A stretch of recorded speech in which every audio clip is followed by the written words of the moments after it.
And welcome back, everyone. Welcome back to another week, another edition of the WTL World Team League 2023 Winter Codes Round 10, day number 1. I'm, of course, host Live VIP, and with me, I'm joined by the lovely people in the chat. Oh, it is good to be back. We took a bit of a hiatus. We did take a bit of a break here for a couple of weeks, just to, take in Home Story Cup and, of course, the IEM qualifiers. There's been a lot. There's been a lot going on here in StarCraft over the past month of play, but we are back with some World Team League action, and we are nearing the end of the season. This is round 10 of 11.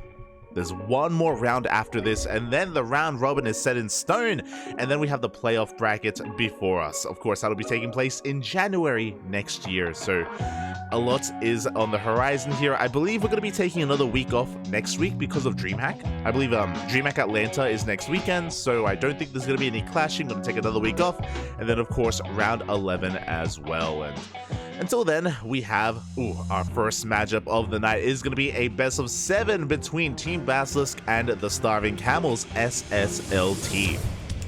Here we go, and this match is going to be pretty, coming into it, it's a little bit one-sided.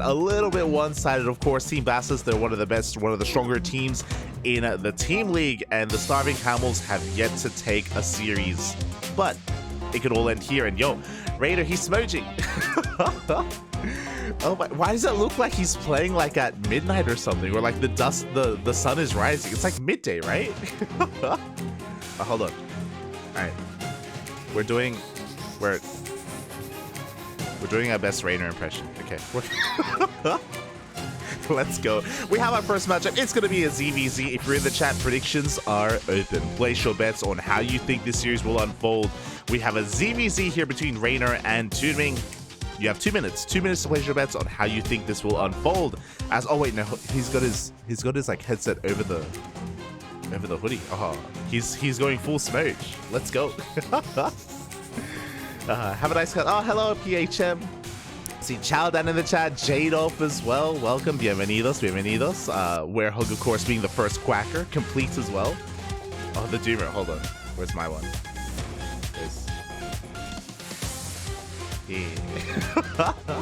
Beautiful. Looks like game 1 is going to be taking place on Alkiona. If you're tuning in for the first time, if maybe you haven't tuned into WTL in the past, this is a best of 2. Well, between the teams, it's a best of 7, and between these 2 players, it is a best of 2. It could go 1-1 either way, or a 2-0. Also, my apologies. Hold on. I messed up the predictions. Hold on. Hold on. Oh no. My mistake. Hold on. I'm gonna have to very quickly redo the predictions here as we're getting into this. And in the top left, we have TooDming for the Starving Camels, and in the top right, we have Reynor for Team BASILISK. My apologies. I'm going to quickly redo the predictions. I have to do it from scratch. No! Hold on. BASILISK versus SSLT, match 1. Match 1. Best of 2. Reynor. Oh, that's a big shout out to the sponsors. Hold on. Good. My fault. I'm doing everything by myself today, unfortunately. Hold on. Okay. If you're in the chat now, predictions are open. So basically, I forgot to have a 1-1 scoreline. I forgot to have a tied up 1-1 scoreline, which is possible here between the 2 players. But here we go. We're getting into game numero.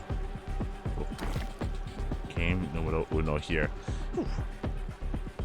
And we're easing ourselves in. Now, of course, coming into this, Team BASILISK, they are going to be coming in as the heavy favorites, don't get me wrong, but the Starving Camels, they have a reputation, at least in the past, of causing insane upsets. I want to believe that TooDming is going to be coming in prepared. For the time being, we do have some pretty interesting openers. It is going to be a hatch first out of TooDming. Meanwhile, Reynor, he's popping off. It is a gas first build from our red Zerg player. Oh, my apologies. Okay, so sorry, I was doing predictions, so I actually missed the openers. It was a gas first from Reynor with a delayed hatchery. Meanwhile, we do have a TooDming going for a faster spawning pool. Now, TooDming is going gasless, so this is not all in from our blue Zerg player. He is going to be moving out across the map, is going to be applying pressure here, hoping for some economic damage just to get ahead. That's his goal here, to take an economic lead. As the hatchery is done, we already have Reynor about to pop off with those lings. There we go, drones are on the way. be able to zone away those lings. Again, the goal here for TooDming is to kill a drone, to kill a couple of workers. He has to be very careful here with his control. He cannot lose too many lings. So far, so good. But so far, the drones haven't died. Not a single worker has gone. Oh, we get one. We get one worker. We get two. Not too bad. Two workers, a lot of lost mining time as well. TooDming, he's going to rotate back around to those drones. He's looking for another drone kill. He gets us. Almost gets us around. Casito. Almost. As the queen does pop out in time, and we are going to force this back. Oh my god, the lings, though, they go ham. They take out the... Oh my god, they take out the lings of Reynor. Not a bad trade. And as the dust does settle, Reynor's still ahead. He's still ahead in workers. Unfortunately, an Overlord is going to be going down, though. That will help even things up. TooDming, he didn't do too poorly with his harass. You can see him here rotating around. He wants to try to maybe get a kill on the queen, but the lings, they do keep up with the movement here of TooDming. TooDming just trying to keep this Overlord alive. We have Ling speed behind this. TooDming, because he played gasless, TooDming should be going into roaches. He should be going 2-base roach, walling off. He shouldn't be wasting time getting into Ling speed or a Bailey nest. Roaches should be on the horizon. Meanwhile, Reynor should be aware of that as well. Ooh, as he's being pulled apart a little bit. A couple of Lings get picked up. Really crisp play there from TooDming. But again, Reynor behind this, he's getting into Ling speed.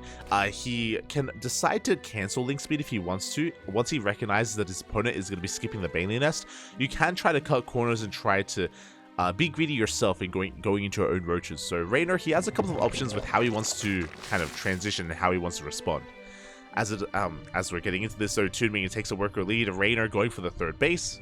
And there is that layer of production for TooDming. As I mentioned before, this should be 2-base roach. There it is. We have the wall off. The Evo chamber alongside the roach one has been thrown down. TooDming kind of getting into his build. And again, not a bad position. He also does confirm the third. Meanwhile, it looks like Ling speed is about to kick in. We do have quite a number of Lings available here for Reynor, but we should be able to defend. The Lings that have been revealed, we're pulling the trigger, we're going across the map, but we do wall off in time. The queens are in position. They cannot transfuse. Uh-oh. Oh, do barely wall off, but the Lings, they dive on the Evo chamber. There's no love HP. And that's a kill, not a cancel on the chamber. Aye. The Lings, they're going ham, and they're going to be able to get a kill on the queens. They can't transfuse. The Lings, they barely do break in. They take down the queens, and they're going for drones as well. Already disastrous here for TooDming. Just not taking this seriously enough. Another drone goes down. There's 3 dead workers. And just like that, Reynor does take an economic lead. Going for the main. There's no queen there. He gets another drone. Oh my god. Roaches have arrived, but they're being slowed down. And the economy has also been stifled here for TooDming. As Reynor is clawing his way back in and gets 6 drone kills in total. Behind this, we can see Reynor is getting into his own lair, his own roach warren. His third base, of course. He's up in economy, and his opponent, there's a lot of pressure on TooDming. TooDming, take note, he isn't droning. He is still just making nothing but roaches. We do have a third base on the way, but my eyes are on the production tab for TooDming. Is he going to actually saturate that third, or does he just go for a big all-in? I'm assuming it's going to be the all-in, but we'll see. No shot! Up! Another drone! Aye. Brutal. As TooDming is squeezing out a couple of workers. Meanwhile, Reynor, he's already happily mining here on 46 workers. He's making his own roaches, is keeping up in the production of his opponent. Of course, TooDming does have a supply lead at the moment, but that is soon about to change. Now, something that TooDming does have is an upgrade timing. He has +1 that's about to finish up, and if he wanted to, he could drone and try to hit a +2 timing instead, which of course will be another big power spike for him. He is moving out, but if I'm not mistaken, I believe TooDming is droning behind this. We're looking at the units tab for the time being. TooDming is committed. And yeah, he's droning behind this, and there's +2. So as we mentioned, TooDming doesn't have to go all in here. He can try to hit a later timing and go all in with +2 instead. So right now he's just posturing. He has the roach speed advantage over his opponent, so there's no risk of ever being caught out. Oh my god, he commits pretty hard though. Gets a queen, doesn't lose anything. So far, again, really good control here out of TooDming, taking advantage of his roach speed. Oh, a bit of miscontrol, a bit of a misrally, and one roach does get picked up for free. But again, behind this, TooDming is just droning heavily. And Reynor's confirming this. He comes in with an Overseer Scout, he confirms the third base, the saturation, the gas. He's aware that he is safe to drone. Ooh, Reynor actually droning, yes, but throws down a Spire. He is looking to get further ahead. Looking to try to catch his opponent off guard with some mutas. It's a risky maneuver, but we'll see if we can get away with it. As Reynor pushing up the ramp, he's got a couple of roaches diving in towards that natural base. But Reynor, he just has an overwhelming number. It looks like TooDming may have droned up a little bit too much. The roaches are going down. The boys, they have to be pulled. Not like this. And Reynor, he just dives into the natural base before +2 can finish. And with that, Reynor, he's dealing a crippling amount of damage. That is 19 workers going down. We can see that TooDming is killing some workers across the map as well, but he gets cleaned up. He only kills 10 workers as opposed to the 20 that he's lost himself. And with that, Reynor takes a massive economic lead. The Spire's about to finish up. We're making a couple of safety roaches. The question becomes, can TooDming try to punish Reynor, try to catch him with his pants down as Reynor is investing into those mutas? That's the only way. That's the only chance. Outside of that, I don't see a way. And there we go. Spine Crawler's in production for Reynor. He knows that right now all he has to do is defend. All he has to do is survive. The mutas will win him the game. That is his win condition. You can see TooDming, though, pushing up that ramp. At the same time, Reynor going for his own counterattack. Looks like TooDming is going to be able to break into the main. But the mutas, they have arrived. And now TooDming is on a timer. He's on a timer at this point. He's trying to break in, though. He's trying to kill some of those workers. Spine Crawler does finish up in time. Just going to buy some time here for those reinforcements. Additional roaches on the way. And TooDming, he's running out of steam. He has to get some more damage done. He has to bake into the natural. He's going. One Ravager left. A couple of boys are being pulled. Again, Reynor, he's up 20 workers. He can afford to lose some drones. And again, we're running out of steam. We're running out of roaches. There's only 3 left. And now Reynor can counterattack. He can shut down Overlords. The world is his oyster. And TooDming was all in. Like, there was no other way about it. There was no other way out. TooDming is just trying to make queens. Trying to recover, trying to drone. He's got a lot of droning to do. He's got, to emphasize once again, TooDming, he's got 34 workers to the 51 of his opponents. He doesn't have the economy to invest into a Hydroden, into infestation pits, fungals, vipers, parasitic bombs. These are all things that he can't quite get into. Just gonna be contained on 3 bases.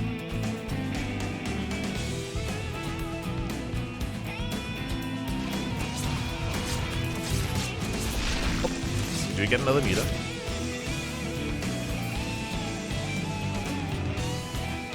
Where's the drop? It's there, Pappy. It's there. My apologies. Wow, it's not quite going to be connecting. We can see TooDming trying to force his way up the ramp, and it looks like he's going to gain some ground, don't get me wrong. But it's not going to be enough. GG is going to get called, and Reynor will take game number 1. Oh, we even have like the red glow as well. The Sith is real. GG. GG. Oh. Hold on. That's not right. There we go. Actually. There we go. GG does get called. And Reynor, he will end up taking that first game. Does end up taking game number 1. Ooh, but it looks like we are having some technical issues here, as it looks like Reynor, he's just going to be restarting his webcam, getting things set up here for game number 2. But again, it's a best of 2, and it is going to be on TooDming here to bring it back. And I want to believe.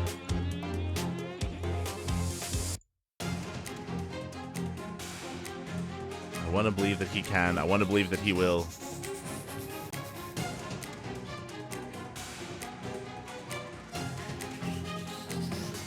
Okay, wait, am I blind? Okay, wait. So, fun fact, I actually can't, don't worry about it. I can't actually see the feed at the moment on my right, but you guys can, so that's all that matters. That's all that, so don't worry about it. It looks like our map of choice, or our map has been chosen. TooDming, he is going on Oceanborn. Oceanborn is going to be his way to come back in this series. Interesting choice. Oceanborn does have a short rush distance by ground, so if TooDming wanted to be aggressive, if you wanted to be a little bit more assertive, then this does make sense. This is potentially a good opportunity here for TooDming. But I'm sure Reynor's aware of that, and hey, Reynor, he's not afraid to get down and dirty. He's not afraid to be aggressive, not afraid to be in your face. Imagine thinking we can see the feed. Oh, actually, no, you can't. Oh, never mind. Huh. That's weird. Can I fix this? There we go. My apologies. I know there was some weird technical issues, but we're back. We're back. But yeah, we have our map of choice. Again, it is going to be Oceanborn. For those wondering, it is loser's pick. So TooDming has kind of chosen his staging ground here to try to bounce back in this series, and I want to believe that he can do so. Like, he didn't have a bad start. Winding it back to Alcyone, he did not have a bad start whatsoever. For his Lings to kill a couple of drones, to trade efficiently against the Lings, it was a good start for TooDming. And then there was a counterattack, and then there was Reynor moving out and hitting a timing with Ling speed and catching those queens off guard. TooDming just wasn't able to wall up in time. Like, that was just a really unfortunate moment. If TooDming did have a wall up, if he was able to secure himself, then we would have seen a very different game. Very different game. Maybe not a different outcome, but it would have been closer, definitely. Feels walls, man. Feels walls.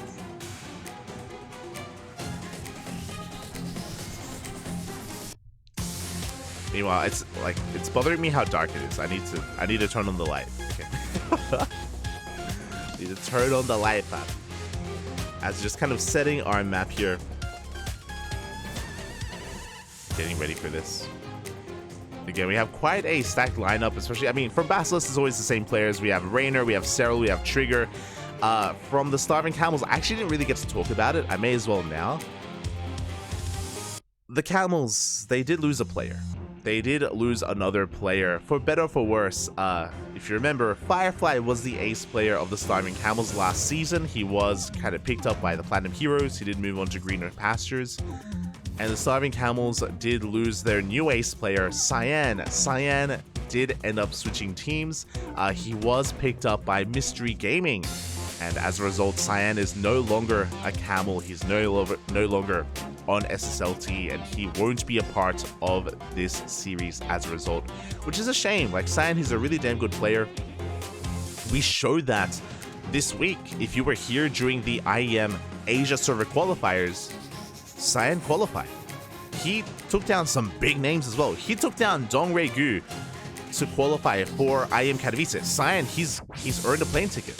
Like, Cyan, he's gonna be there alongside Firefly as well. The two ex-Camels are gonna be there, so yeah, it's really cool to see Cyan and Firefly doing well and achieving a lot. But unfortunately, they're no longer on the team, on the same team, I should say. They're no longer on the Starving Camels, which is, again, a little bit bittersweet. But I'm sure the team is very happy. They did have an interview not too long ago where they spoke about how they were more than willing to, again, just cheer for Firefly. They're happy for his success. They're happy for him to have been found on a new team, and I'm sure they're doing the same for Cyan. But here we go, in the bottom right-hand corner, we have Reynor for Team BASILISK. And at the top left, we had, of course, TooDming.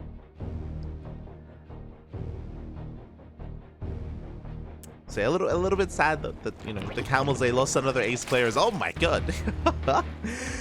This is far more aggressive from TooDming. We are going straight for the spawning pool, straight for the gas geyser as well. With a faster gas geyser, we are going to be going for I imagine, a Ling rush. We're going to be getting to Ling speed a lot faster, into Bailings a lot faster as well. Oh boy. Here we go. TooDming, show us what you got. Behind this, Reynor going for a hatch gas pool, standard opener out of our red Zerg player. This time I'm paying attention to the openers. I'm paying attention. Reynor going for standard opener. TooDming going for something far more aggressive. Now, I assume this is for Ling speed. This could also be a Roach Rush, but I'm a little bit torn about Roach Rushes in ZVZ. Like, they can be very hit and miss, and it feels like they miss more often than not. There we go. Lings are on the way. We're about to get into our first 100 gas. And that will be enough for Ling speed. There it is. Ling speed is on the way. Ooh, we are pulling out. Interesting. So this is not going to be Ling Bane. TooDming has pulled out a gas, which means he won't have anything left over for Banelings. It's just purely Lings from here. So we are going for a Ling rush. Reynor back at home, none the wiser. Until now, Lings are moving out, and they will soon be seen here by some of these overlords. So far, oh, we are in the dark. But I think we did see them. Yeah, we are aware of the late hatchery. Yeah, drones pre-pulled. They're in position here to help defend. And Reynor should be able to hold on to his natural. We can see TooDming trying to be a little bit cheeky, trying to camp the eggs. But the Lings do hatch. Meanwhile, TooDming behind this is not droning. He has 16 workers, and that is all he has. He revealed his first wave of Lings, and he is banking Lings back at home. It's just a sheer Ling flood from TooDming. Reynor is going for a safety Baneling nest. He's just making sure that he's, you know, dotting his I's, crossing his T's. We are going to be main-arting some drones to the low ground to make it look like we're droning. And here comes the Scout. Scout is on the way. The Ling is going to get picked on. We cancel the Evo Chamber. TooDming, he's trying to sell a story. He's trying to lure... Oh, no! It worked! No shots! Reynor, he cancels the Baneling nest. He goes to the Evo Chamber. He believes that TooDming is droning. Oh no, and here comes the Ling Flood! No Banelings! No Banelings to defend! The boys are being pulled, the queens are coming out immediately. Reynor, he does evacuate, he throws down a wall! Crisis management here by Reynor, so far on point. Trying to reduce that service area. The Lings are trying to come in from behind. So far, the choke point is real. So far, Reynor, he is holding. Drones are going down. The Lings are trying to break through, more drones are pulled! The boys, they're getting here just in time, but it looks like one queen is going to go down. We force a cancel, and the queen survives. Reynor, he is holding. Oh my god. As I say that, though, that's still a terrifying amount of Lings. TooDming, he wants to go for that dive. Here, he's going to be nibbling away at that natural. Ideally, he wants to try to force the queens out of position. He goes for it. Oh, but there's just too many drones, too many Lings. The more boys are being pulled here from the main base. We get one queen.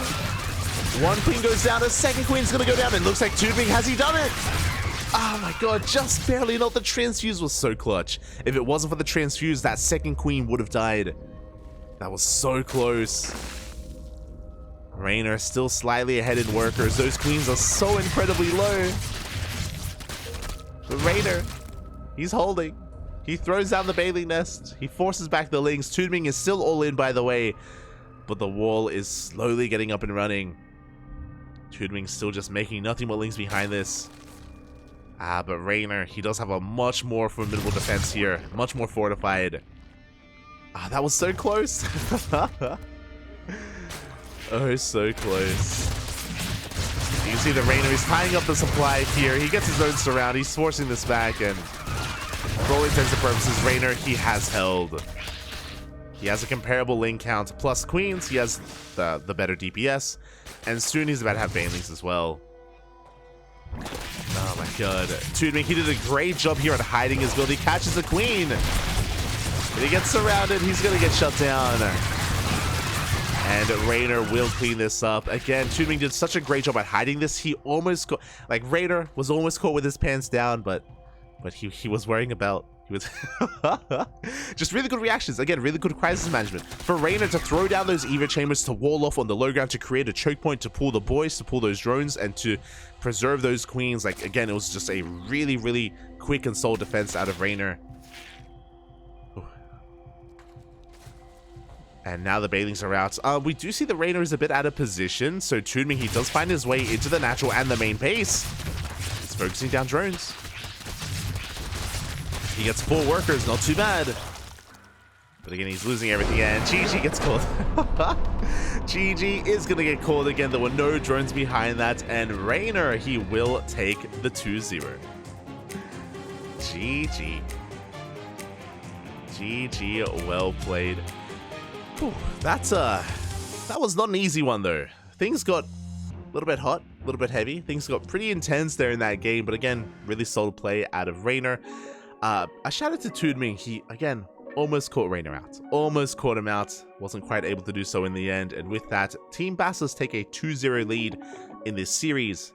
And now we're going to be getting ready for our next best of 2. It is going to be Serral versus TATP. I believe that is Sakura. Let's go. We have another best of 2 upon us. It's going to be a ZVP. Predictions are going to get paid out. Don't worry. It will be paid out. And we're going to be going on a short break here while our players get ready, and we will set up those predictions for that second best of 2. See you soon. See you soon.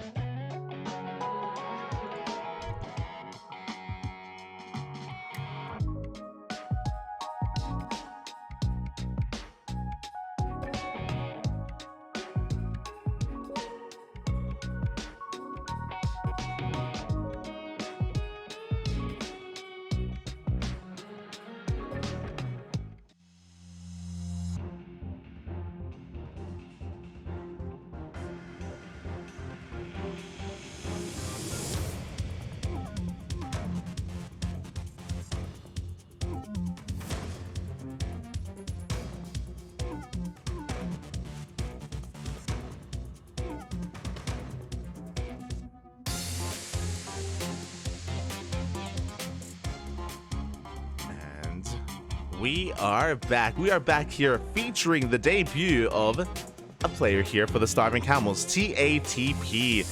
Oh boy, again, he's going to be subbing in here in the absence of Cyan. I mentioned earlier that Cyan, he is no longer in the Starving Camels. He was picked up by Mystery Gaming.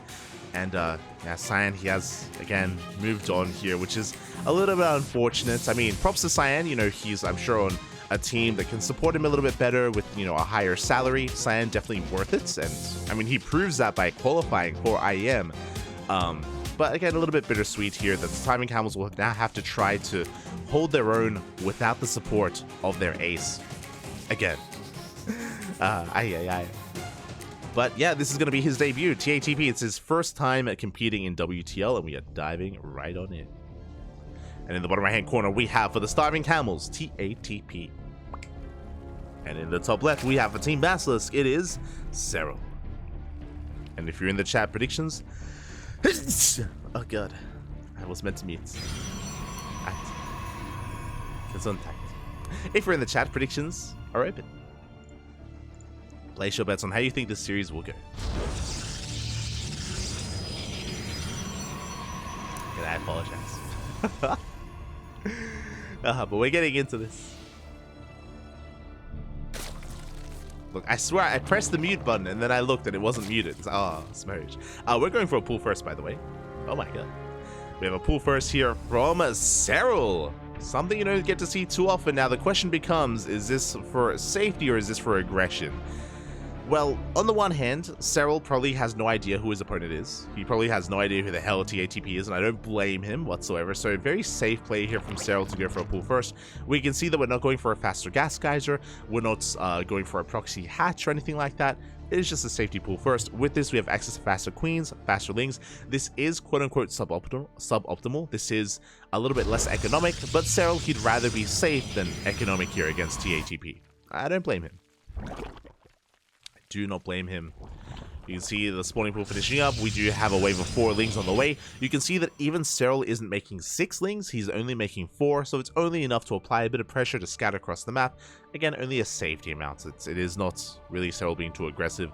And hopefully TATP can recognize what's going on and protect that pylon in time. Ooh, that is an interesting location for the second pylon. TATP did go for a standard opener. It was a gate expand into the cyber core. The second pylon is behind the mineral line, and that tells us that he wants to hide that tech. Unlikely that it's going to be a Stargate. It could still be a Stargate, don't get me wrong, but I'm feeling a Twilight Council, maybe even a Robo. We'll see. For now, the pull first has been spotted. We go for the full wall off. We have a second gateway on the way. Zelda's being fronted out. We have a full wall with that pylon behind the Zealous, and with that, we're fine.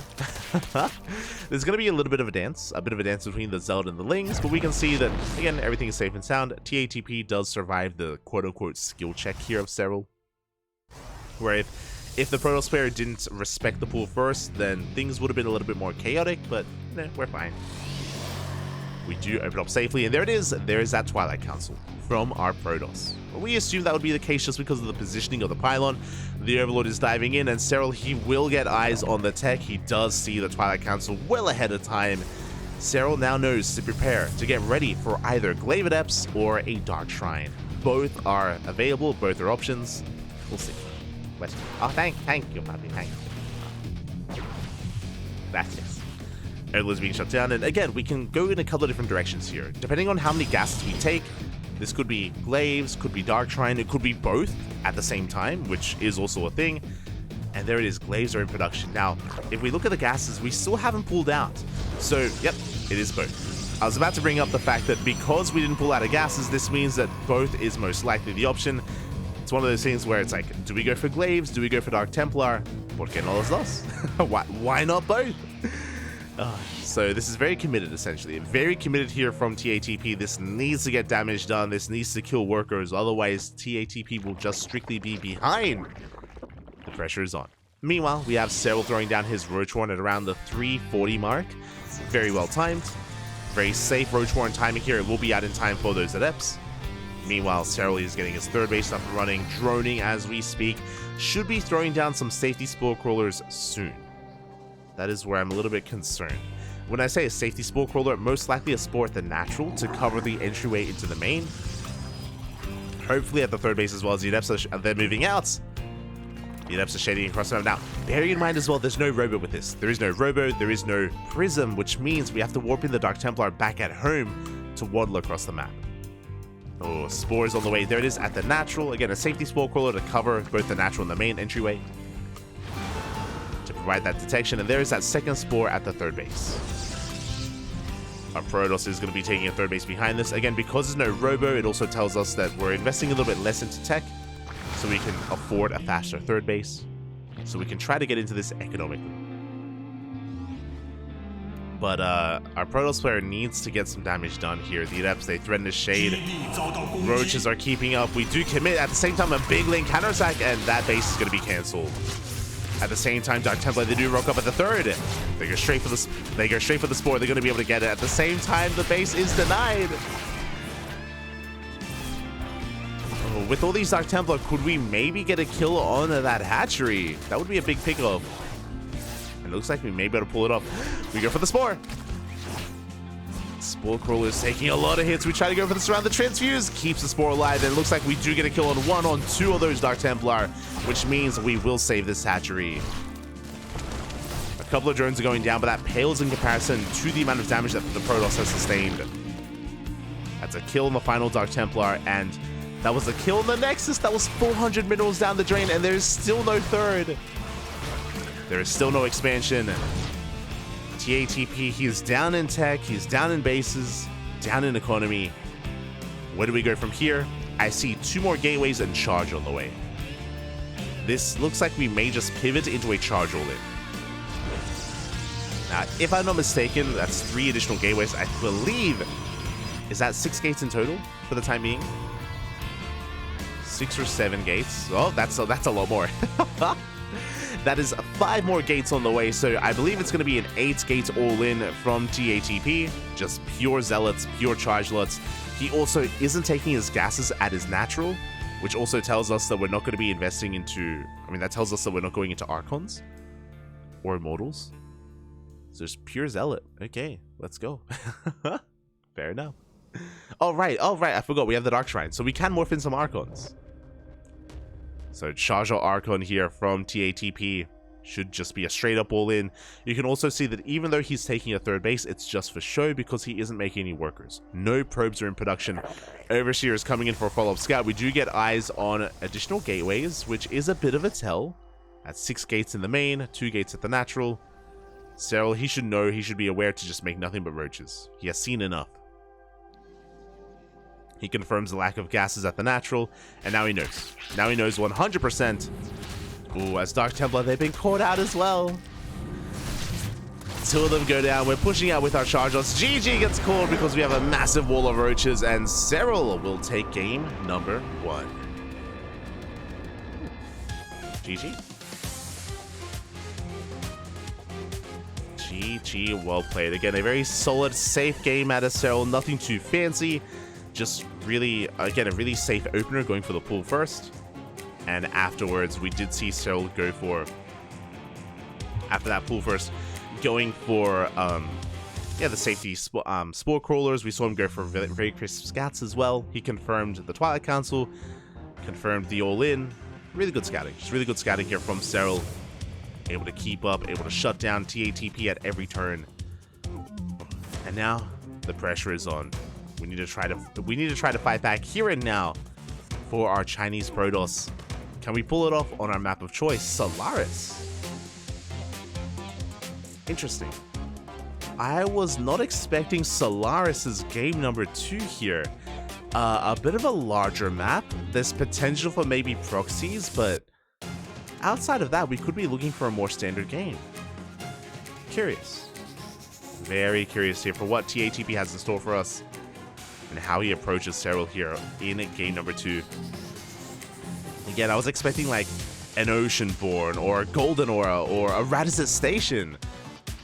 Yeah, I was expecting something a little bit more wild. But okay, I'm ready for it. I am ready for it. Or even a Hardlet. As we are going to be getting ready here. As I say that, oh, looks like we're already in. Oh, looks like the clean feed is struggling a little bit, but we have, of course, Serral here in the bottom left for Team BASILISK, and we had TATP in the top right for the Starving Camel's End. It looks like we are, yeah, experiencing a bit of latency here with the clean feed. It does happen sometimes, you know, every other week. Sometimes there are some technical issues. For those that are curious as to why, the reason is that the clean feed is, of course, coming from SE Boy, from the SE Boy production team. They're based in China, and to connect to Twitch and YouTube and to provide us a clean feed, they actually have to go through a VPN. So it's not the most stable of connections, and sometimes there are technical difficulties as a result. So that's the reasoning as to why. But hopefully everything's okay. Hopefully everything settles down. As for now, we do have another pool first out of Serral. There's going to be a spawning pool here from our Zerg player into the hatchery. So just like the last game, very safe play. Very safe play here from Serral. So in case he's getting proxied or even cannon rush, he can hard counter it essentially. He can just shut it down. Gases are being taken.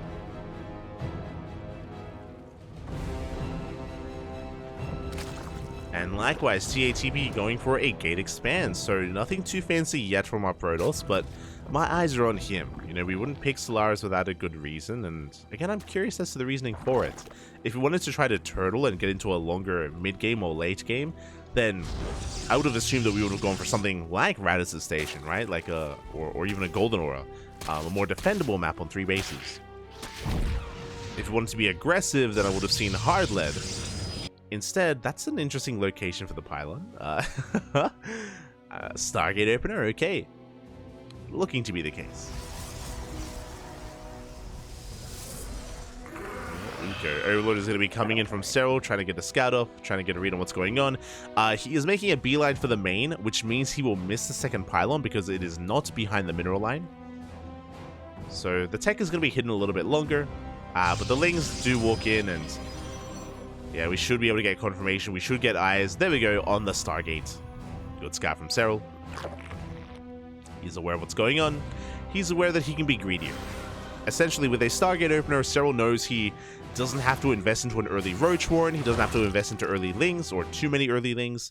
And he can focus on droning. He can focus on saturation, get a third base up and running, get queens out, spore crawlers, and we can head towards a more standard game. That is at least until we get our follow-up tech. Meanwhile, it looks like, once again,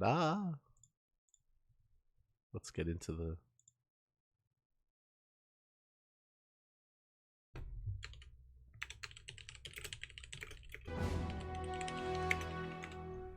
Just letting them know. It's a bit of a latency. I'm looking at our chat and I can see like Wardy, I can see Crank, everyone's like, we're lagging. Not like this. But yeah, from here, again, upon scanning the Stargate, Serral, he knows he can be greedy and economic. That's all we can tell for the time being. It all depends what our Protoss goes from here. He can go for an Oracle, he can go for a Void Ray. Void Ray would be shutting down these Overlords and keeping the follow-up tech hidden. So that is going to be an option here for TATP. We'll see what the first unit's going to be. Oh, as we have our unit of choice is going to be a Void Ray first, which does make sense in my eyes. We want to try to catch Serral off guard with something like Glaive Adepts or some other kind of form of tech afterwards. Again, I apologize for the buffering that's occurring here. It's happening to everyone, to every stream, Wardy, ourselves, Rotterdam. If this doesn't clear up, we may have to go in game. We may have to actually load into StarCraft and join the lobbies manually. That is something that I have offered before, if the clean feed doesn't survive. So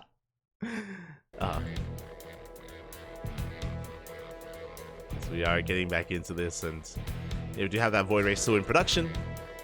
I believe the Overlord did get eyes. Yep, there we go. We did get confirmation of the first unit of choice. Serral, he is aware.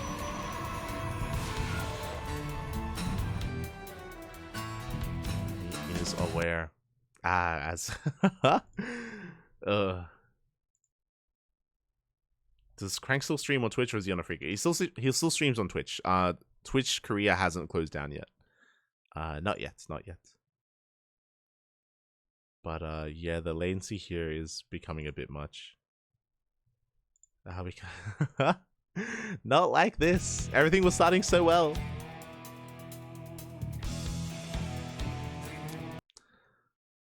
I'm going to try out the... I know there's a different clean feed that I can attempt to get into. Let's see if it's better.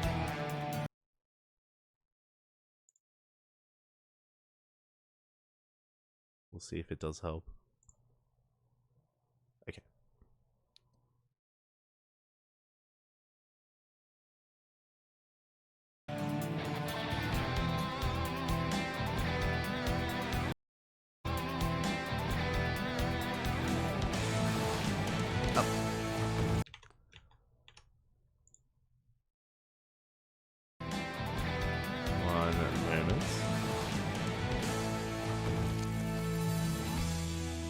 Yeah, okay.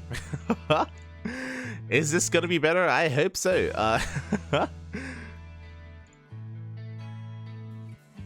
As we do have the Void Ray first, we missed out on like a minute of gameplay, unfortunately, so it doesn't look like we missed out on too much. It looks like we have our follow-up tech of choice. It is going to be the Oracle into a third base, so we're actually not hiding anything. We're getting into a pretty standard game so far. Everything's looking pretty standard. Hold on.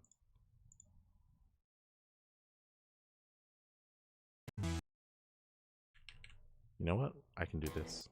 And hopefully this is better.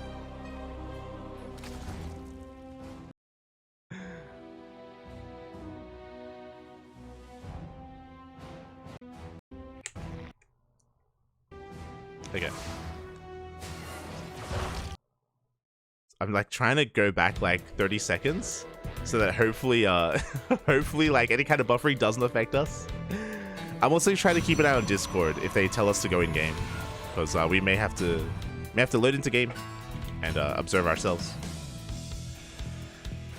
All right, as we're getting into this, and again, we spoke about it earlier, but it was a Void Ray first. We already saw the follow-up, but it's going to be a third base into the Oracle as well, which means we're not hiding any tech. We're not hiding the Twilight Council or like a Fleet Beacon or any kind of mass sky toss, which again, I'm a little bit surprised by. I'm surprised that TATP is going for something very standard, very by the book, for the time being anyway. The goal of the Void Ray is to shut down these Overlords. Looks like we have missed an Overlord though. The Overlord is going to be hidden here towards the top left. Third base is being taken. Overlord going to try to shut down some of these Overlords, try to gain some value here. We do get one, at least. But my eyes are still glued to that production tab. I want to see what our Protoss player has or brings to the table next. And there's that Twilight Council. And a Forge. So +1 and Blink is most likely the follow-up. It could be +1 and Charge. You know, it could be that as well. Don't get me wrong.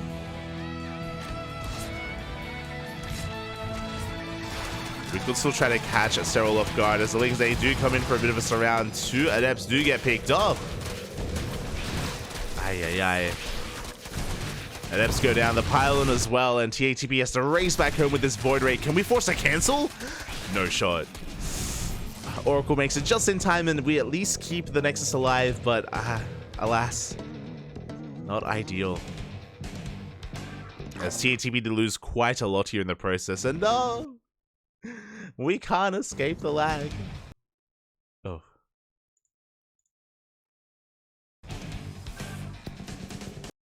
Yeah, as again, it looks like we do have the Overlord Scout coming in, trying to get confirmation on what is coming up next, whether it's, again, going to be +1, Blink, Charge. Still yet to decide, still yet to determine.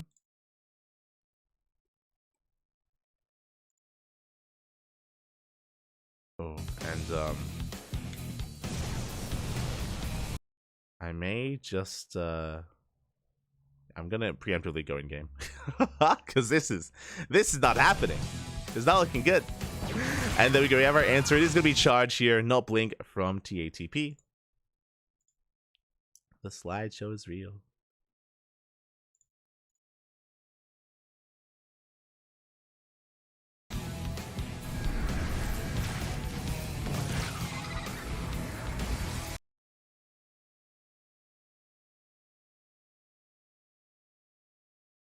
Yeah, as this is becoming a bit much, actually. And Charge on the way. Yeah, I may just send us on a break, actually, just because we can't. I can't cast this. I can't. There's 4 gates behind this. It's looking like potentially a 3-way all-in setup, as we have a massive gateway explosion, very similar to the last game. We're not taking additional gases at the 3rd.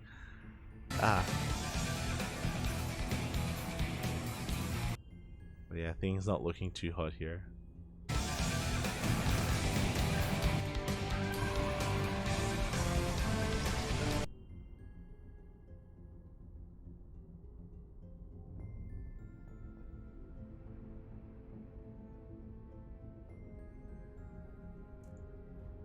Yeah, okay, so I think we're gonna cut to a short break just because it's not getting I mean, the game is still progressing, don't get me wrong. It is still progressing. The all-in is coming. The +1 charge timing. It's moving out slowly, but we're getting there.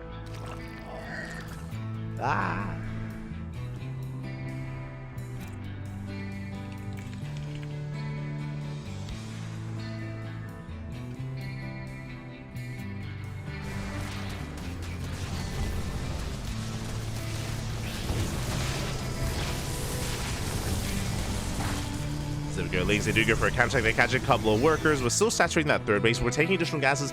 Looks like TATP may be going for a bit of a higher form of tech, actually. Meanwhile, Serral, he's been left at home perfectly fine. We haven't really missed too much here. Again, Serral, he's just been joining back at home. The charge lots are in the midst of pushing out.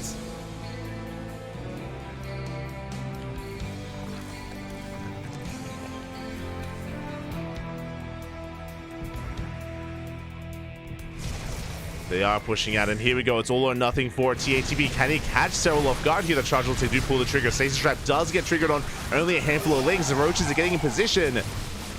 And we should be able to clean up these Zealots here. There just isn't enough on the ground. The Zealot reinforcements, they just trickle on in, and it's not going to be enough. Serral, he's going to completely shut down this push.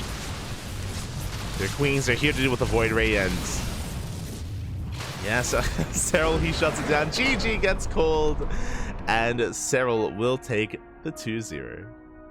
GG. I do apologize for some of the technical issues, but congratulations. Serral does take it. GG, well played. And again, with that, Serral, he will be confirming the 4-0 here for Team Basilisk. Confirming the 4-0. Now, just because they have won the Team League match does not mean that the next series won't be played out. Silky versus Trigger will still occur. It will still take place. And Silky, even though he can't win it here for his team, he can, of course, fight back for himself and get some points on the board. We can get there. We can pull it off. So it looks like they're actually working on some technical issues on their own side. So we're going to be going on a short break. And hopefully things are able to clear up. Hopefully they're able to resolve those issues, and we can have a smooth third best of 2 and a smooth next series as well. Fingers crossed. Fingers crossed. We'll be back. We'll be back.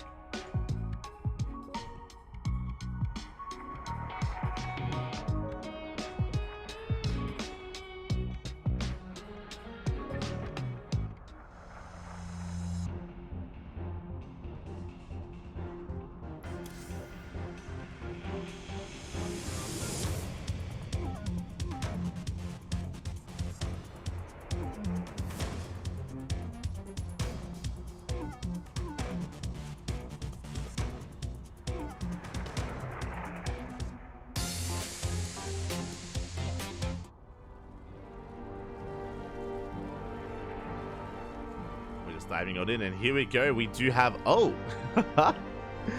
we do have Silky in the bottom right, and we have Trigger for Team Basilisk in the top left.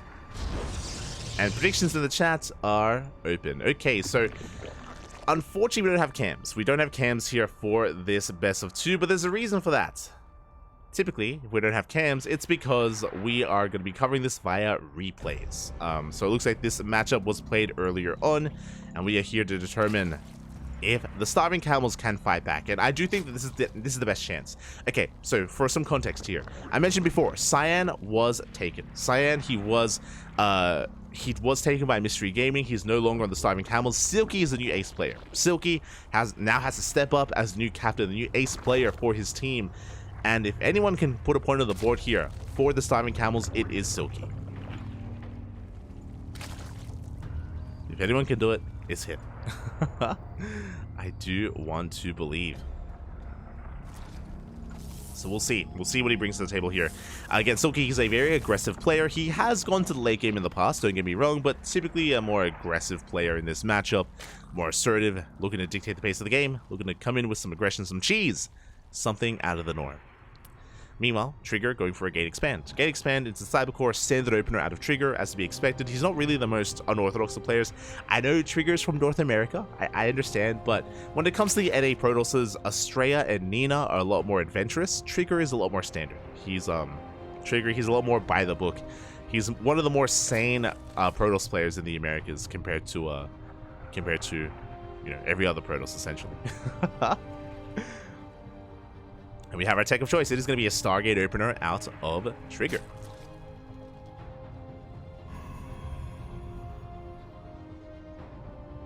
Take Rotterdam stream. I don't have permission to take Rotterdam stream. I also don't think I want to. I think he casts with like cam on, right? He has a camera in game. And he's also casting from the same feed as I am, so if we're having latency issues, and so is Rotterdam and so is Wardy.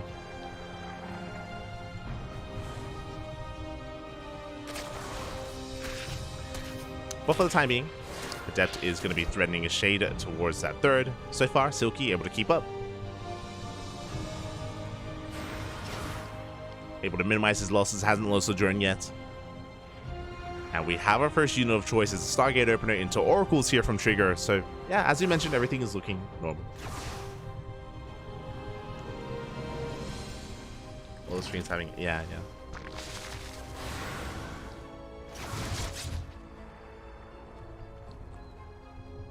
But so far, this opener here from Trigger should be leading into a third base. This is kind of as meta as you can get here so far. As we're out of position. The Adepts shade in. The Queens, the Lings. A little bit of a misjudgment there from Silky. 2 workers go down. We do shut down the Adepts, but 2 workers is still a pretty impactful amount here, especially this early on. Queens are getting it. They're going to be rotating back towards those mineral lines. Oracles are on the way. At the same time, Silky is going for a big counterattack. He wants to try to deny this third. Because the Adepts did go down, we can try to force a cancel. Oracles across the map. We are getting damage done on that Nexus. And can we end up getting the cancel in the end? Show us the Nexus. Up. We do deal some hull damage, but it looks like the second Oracle arrives just in time, and Silky is forced back. he is forced away. Behind this, we have our follow-up. It's going to be a Twilight Council and a Forge. It should be for +1 and Blink. We did see TATP in the last series go for a lot of charge-oriented +1 timings and +1 all-ins instead, but that's very unique to TATP. That should not be the case here for Trigger. This should be for Blink, but we'll see. As Silky likewise is getting into his own build, the Spore a little bit too late, and 2 workers get picked off here at the natural. Another Oracle coming in from behind. Again, we're trying to pull apart the attention of Silky. We get another drone. Up. Oh my god, a bit of an overextension, but the Oracle does escape. There it is. Lair is on the way. Roach Warren as well. Silky looking to get into Roach production. Again, pretty standard setup here to get into the mid game. These additional gateways are on the way.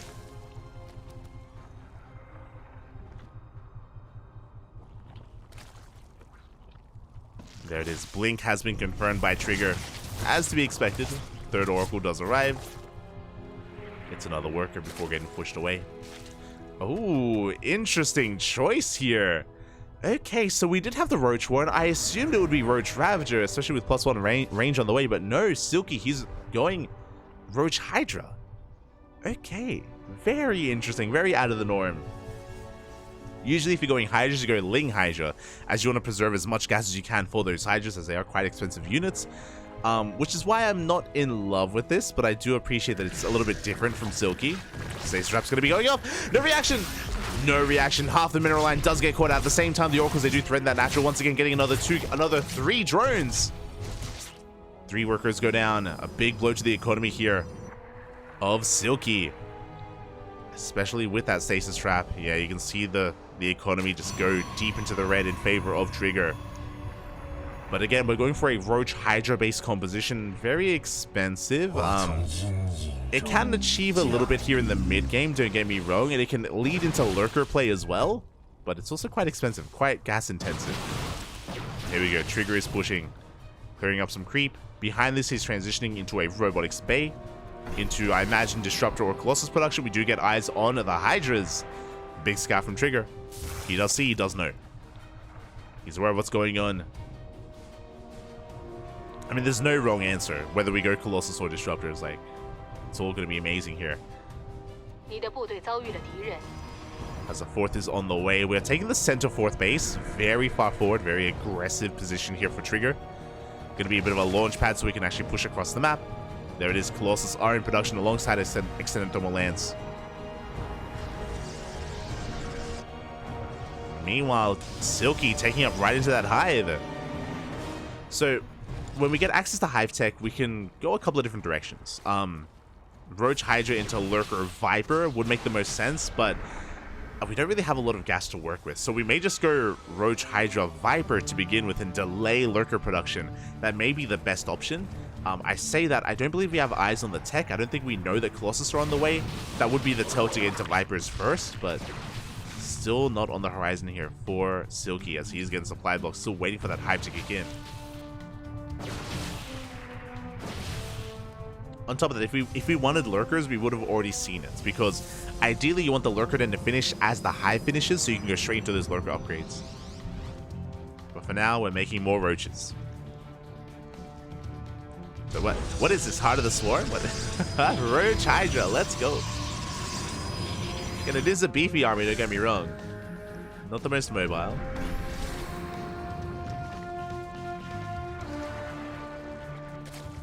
I do feel like Disruptors would shut it down, as we did finish up Overlord Speed, and we're going for a massive Doom drop, actually. Oh my god. Silky. I like it. That is 7 Dropalords on the way, and this is what I mean at the start of the series when I mentioned how Silky is a lot more aggressive and a lot more unorthodox. Doing stuff like this. Going for a Doom drop into the main. A massive Hail Mary play. If it gets seen, if it gets scouted, then Trigger will completely shut it down. But for the time being, Trigger's in the dark. I love that we have a patrolling Ling there to make sure that there's nothing to scout. There's no pylon in position. Now Trigger, he will have a recall available. Bear that in mind. The hive is done. We're going into lurker production. We can see another army on the left-hand side trying to distract Trigger. Keep his attention here on the front lines. Now here comes the drop. A massive Doom drop right into the main base, right on top of the production, as well as the tech. And Trigger, he has to respond, he has to react. The Colossus are a little bit busy here with the Roaches. And we can deny Storm, even +2. We have options. Meanwhile, reinforcements, they run into the Colossi. Storm is depowered. +2 potentially, as well as a lot of units are going down on the front lines. And yeah, +2 is denied. We do focus out the Templar Archives. We could even try to go for the Forge. But no, we're going toe-to-toe with the Stalkers. A little bit of wasted DPS. We do have some Hydras attacking gateways and attacking gas geysers, which is less than ideal. And it does look like eventually this is going to be forced back. We did kill the main, though. We killed the main with the Night Storm. The Overlords, get out of here. Aye. We do barely escape with a handful of units. One Drop Lord full of units gets out. And Silky takes a massive supply lead. Let's go. Getting crippled the tech. Did a big blow to the dealt a big blow to the economy as well. And Silky is remaxing on Roaches. Interesting. Very few Hydras. 4 Hydras and 38 Roaches. 2 Vipers as well. And we can try to knock down that 4th. Silky, he's not done. Let's go. These rocks are they're going to be buying Trigger a little bit of time. Yeah, here we go. We got to pull the trigger. We're going to go now before Trigger can recover. Silky has to go for it. He has to send it. Dropper Lord's back into the main, trying to distract Trigger. Vipers have arrived. We're looking for those abductions. We're looking for the yoinks. And can we pick off the Colossus? Even without the abductions, we can probably pull this off. The Colossi are going to be going down. Some of the Immortals get picked off as well. Big yoinks. And Trigger, he is down to 1 Immortal remaining. The overcharge is popped. We're going to respect it. We respect the overcharge. We respect the cannons. Behind this, we're reinforcing with Hydras. Lurker Den is done. Lurker upgrades are on the way. +3 on the horizon. We even have a Spire on the way just in case it was Sky Toss. Silky in control right now. But his army is still a little bit lackluster, right? He's still relying heavily on Roaches. Even though Silky is maxed, the soup does lie. And this army is inflated because of how many Roaches there are. So, not the most ideal army for Silky. Trigger isn't out of this yet. He just has to survive a little bit longer, allow these upgrades to finish, allow Storm to complete. Silky, he has to knock Trigger down before he can really stand back up. Here we go, the Lunkers, they're on the way. Lunkers are on the horizon.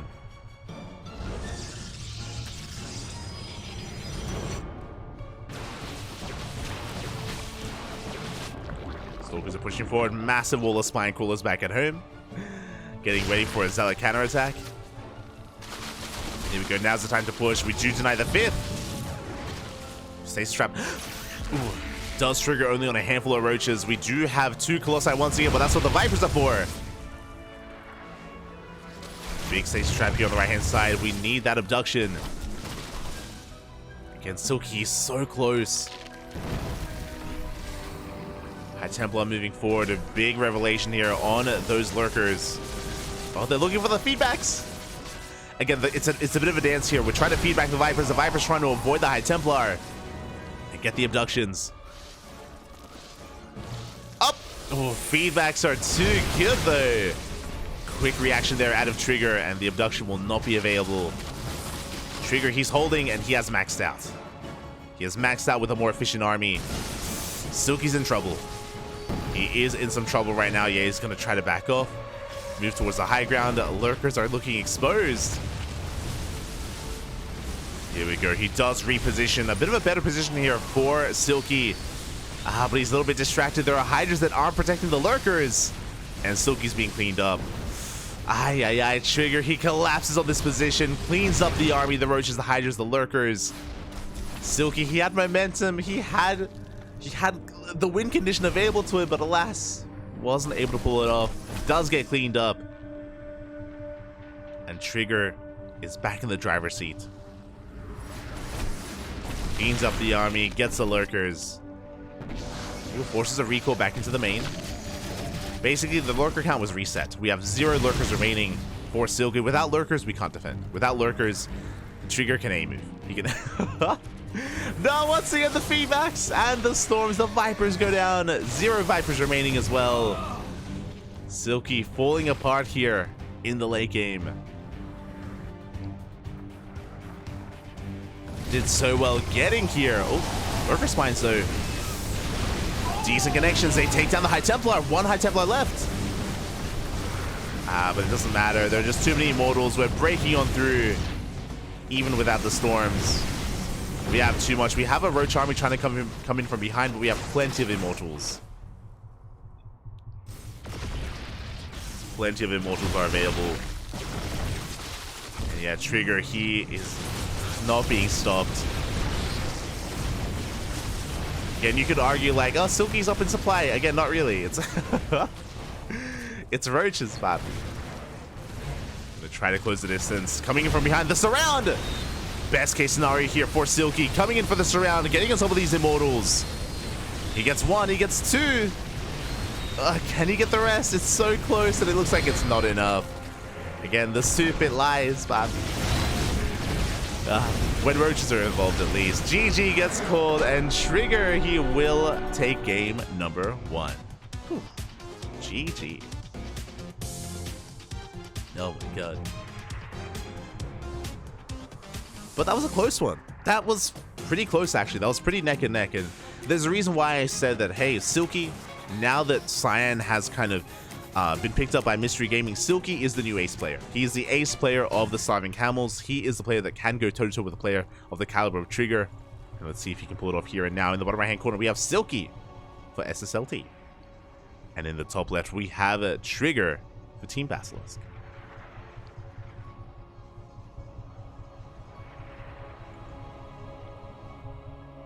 And Silky, he was almost able to pull it off, did so well in that first game, pulling apart the attention of Silky, denying tech, killing bases, killing workers. But it did feel like he was a little bit too reliant on those Roaches when it came to the second push, the second wave. His army was just not ideal. It was just a subpar army that Silky was working with. He was never able to get into the Hydra Lurker Viper count that he was really, you know, vying for.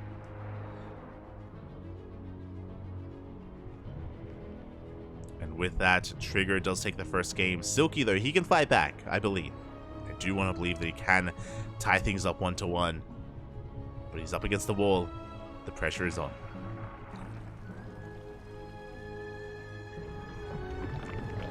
Behind this, Hatch Gas Pool, standard opener out of Silky. It is Silky's map of choice, and opting to go for Side Delta is an interesting one. Long rush distance by ground, the bases are pretty spread apart, so if we wanted to go for some multi-prong harassment, this would be a good map for it. Would be a good map.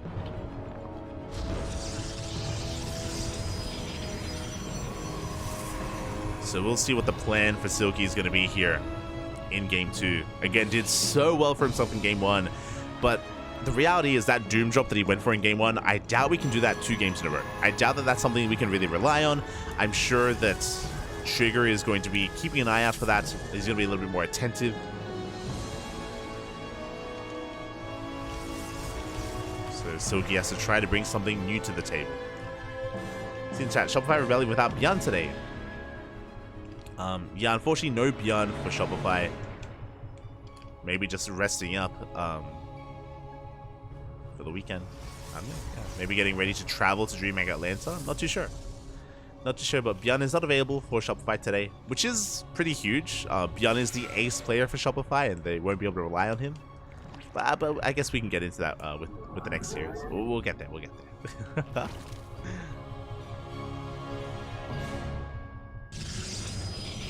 But now, Stargate opener here from Trigger. Just like the previous game, this should be for Oracles into a third base. I did mention in Game 1 how Trigger, he's one of the more standard players when it comes to the NA Protosses. So we expect to see some pretty linear play from Trigger. Don't really expect to see much out of the norm. One drone does get picked off. Meanwhile, a bit of a worker pull from Trigger. Bit of lost mining time.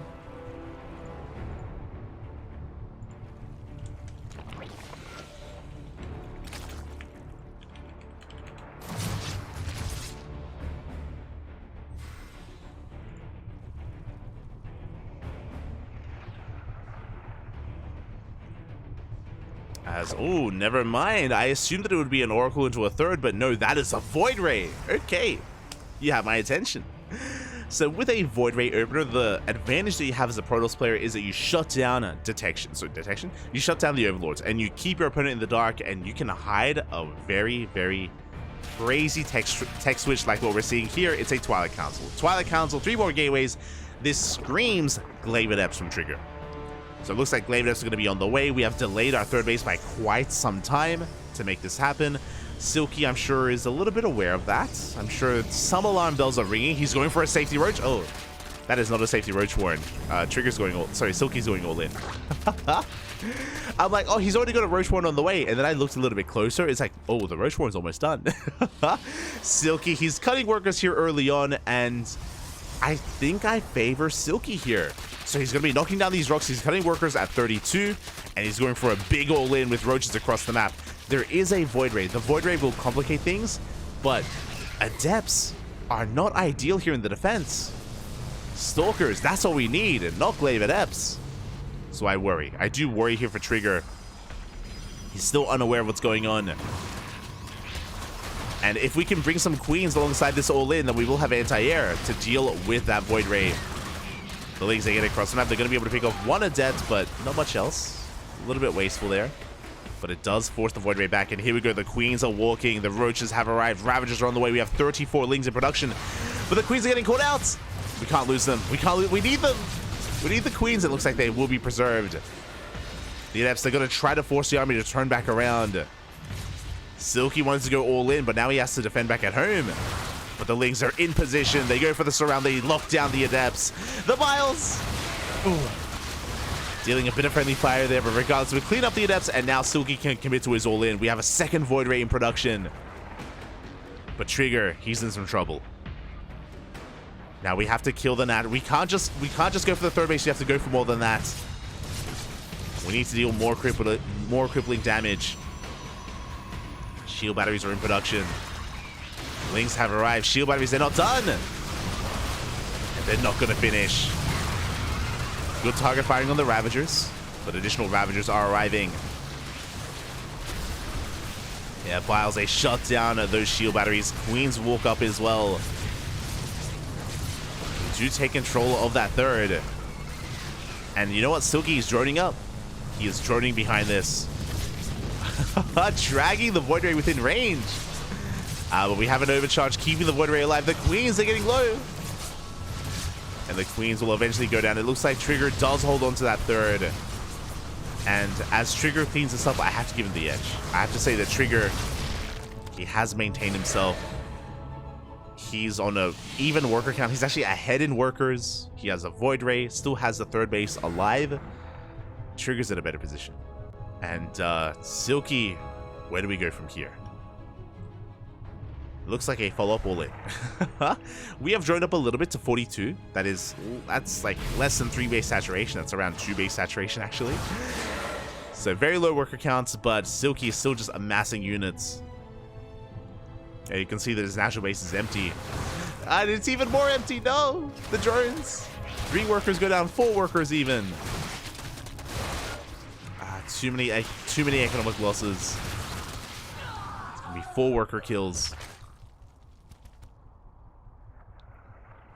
Silky, he was already all in, and yeah, now he's all in with a crippled economy. Trigger, all he has to do is survive. He just has to defend. We have shield batteries on the way. Cannons, 4 cannons on the way. Oh my god, Trigger. It looks like he's aware. He's aware of how ahead he is. He knows that all he has to do is survive, defend, and that is his win condition. Immortal production, +1 attack on the way. I wouldn't be opposed to additional Void Rays as well. I wouldn't be opposed at all to those Void Rays. For now, though, just Immortals and stack defense. Yeah, we're on 2 Void Rays. Now, just pointing out here that Trigger is ahead in the economy. And now, we have to go in. I do like this, though. We're going for the natural. We're avoiding the third. The natural base completely exposed. The wall is not a wall. But instead, we divert our attention here towards the third. Instead of the natural. Shield battery is going to be popped. You can see Trigger just walling off entirely. Wiles on the Void Rays. They do miss. And the longer this goes on, the better it is for Trigger. Silky trying to figure out, does he attack the natural, the third base? Does he pivot one way or the other? Do have some good Wiles. The Queens, they engage. Void Rays are going to be going down. Good trades here from Silky. Takes down the Void Ray, takes down some of the stack defense. The Immortals are looking exposed. Oh, but there are so many cannons. And Trigger, he does rotate around. He's trying to keep these Void Rays alive just barely. It looks like he will. Yeah, and he does force back the army. A couple of workers do go down. And Silky, he's droning up. Oh my god, that's a rough time to drone, let me tell you. He's trying to get back into this economically, making one worker. Does pile down a cannon. Queens waddle on forward. You have another overcharge, keeping these Stalkers alive. Blink is on the horizon. +1 about to kick in. A bit of a misrally from Trigger. Oh my god. Almost losing one of those Void Rays. Silky, he is gaining ground. He's pushing through. Gets on top of the cannons. Gets on top of the Void Rays as well. And it looks like, even though it's been a bit of a slow all-in here, Silky, he is taking control of the third base. He's shutting it down. Gets on top of the Stalkers, and Trigger, he's hurting. Trigger, it looks like he's losing far too much here. The third base is going to fall. Silky, can we pull it off?